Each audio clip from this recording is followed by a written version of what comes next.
mogłaby się nam Pani przedstawić? Dzień dobry. Ja nazywam się Katarzyna Janiszewska i jestem z zawodu, z wykształcenia i z zamiłowania architektem. Może Pani opisać, na czym polega Pani praca? Moja praca polega na projektowaniu budynków.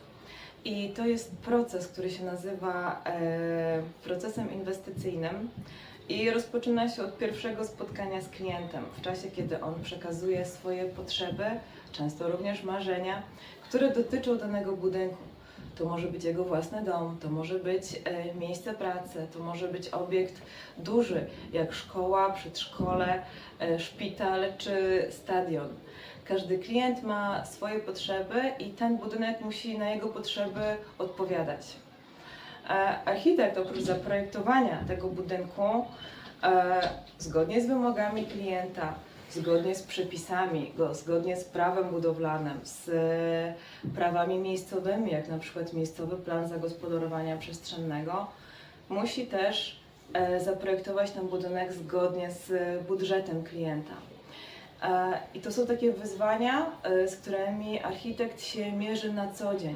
On w tym jednym obiekcie próbuje spełnić kilka różnych wymagań, a jednocześnie cały czas też pamięta o tym, żeby ten budynek ładnie wyglądał, tak? Żeby był estetyczny. To jest coś, na co zwraca uwagę już pisarz Vitruviusz w I wieku przed naszą erą, co jest podstawą projektowania architektonicznego. Są takie 3 filary. I to jest trwałość, użyteczność i piękno. Czyli dany obiekt musi być wykonany z trwałych materiałów budowlanych, musi spełniać swoją funkcję i musi być, krótko mówiąc, piękny. Musi mieć swoje proporcje, musi cieszyć oko, musi pasować do zabudowy. Często też się projektuje z materiałów, które są lokalnie dostępne. Jeśli gdzieś się znajduje na przykład jest wydobywany kamień, znajduje się kopalnia tego kamienia, można zaprojektować elewację z kamienia. Okej. Jak wyglądała Pani ścieżka edukacyjna lub zawodowa? W Polsce, żeby uprawiać zawód architekta, przede wszystkim trzeba skończyć studia wyższe na kierunku architektura. I ja kończyłam Politechnikę Wrocławską, Wydział Architektury i Urbanistyki, kierunek architekturę i specjalność architekturę. I to są moje studia. Natomiast wcześniej przygotowywałam się, zanim zaczęłam studia, przygotowywałam się też do tego, żeby się na uczelnię dostać, bo nie są ważne jedynie wyniki matury w ogólnej punktacji, ale jest też ważny egzamin z rysunku. I żeby ten egzamin z rysunku poprawnie zdać, przygotowywałam się w ramach kursu rysunku, który był też organizowany na mojej uczelni. I przygotowywałam się też wcześniej dobrze z matematyki i z fizyki, bo właśnie punkty z tych przedmiotów były ważne w ogólnej punktacji pozwalającej dostać się na Wydział Architektury. Jakie umiejętności są kluczowe w tym zawodzie? Myślę, że najważniejsza jest wyobraźnia przestrzenna, czyli takie poprawne wyczucie proporcji, odległości i też wyczucie estetyki. Każdy obiekt, który jest zaprojektowany, powinien nie tylko służyć ludziom i pełnić swoją funkcję, ale powinien też estetycznie, co najmniej estetycznie wyglądać. Więc to jest taka kluczowa umiejętność i ważna jest też umiejętność rysunku. Bez tego nie da się dostać na Wydział Architektury i to ćwiczenie rysunku pomaga też wyćwiczyć wyobraźnię przestrzenną.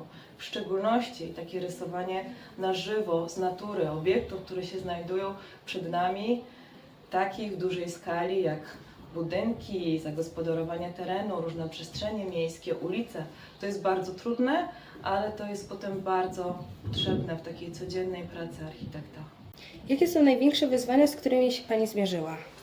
Właśnie największe wyzwania w pracy architekta to jest jednocześnie coś, co ja najbardziej lubię w pracy architekta, czyli spełnienie wszystkich wymogów jednocześnie, a przede wszystkim spełnienie potrzeb klienta, który jest nazywany w procesie budowlanym inwestorem, i spełnienie tego, o czym on marzy. Jeśli projektuję dom jednorodzinny, to dla mnie najważniejsze jest to, żeby to był obiekt, w w którym ten klient będzie później mieszkał, będzie się dobrze czuł, będzie mógł tam swobodnie żyć. Jaką radę dałaby Pani młodej osobie zainteresowaną tą branżą?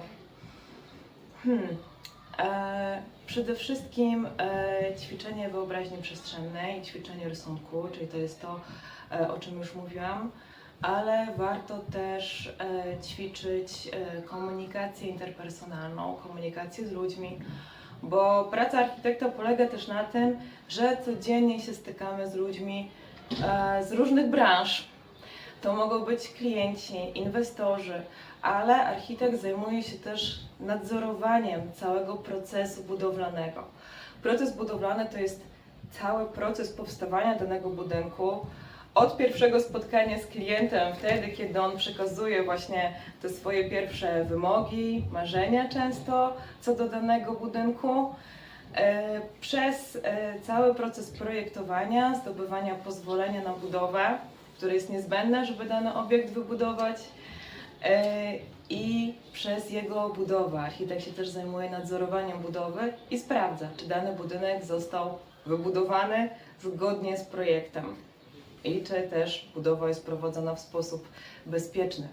Także to jest zadanie architekta i on na to zwraca uwagę.